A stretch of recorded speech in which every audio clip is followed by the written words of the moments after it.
εγώ δεν είμαι για να μοιράζομαι έχθες, αλλά αγάπη.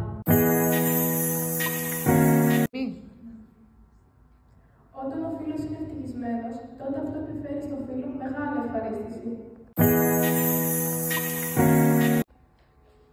Σύμφωνα με την παροιμία, είναι αδύνατο να γνωριστούν μεταξύ τους οι άνθρωποι πριν να φάνε μαζί, όπως λένε πολλοί αλάτι. Φίλος είναι αυτός που χαίρεται με τα καλά και λυπάται με τα δυσάρεστα που συμβαίνουν στο φίλο του.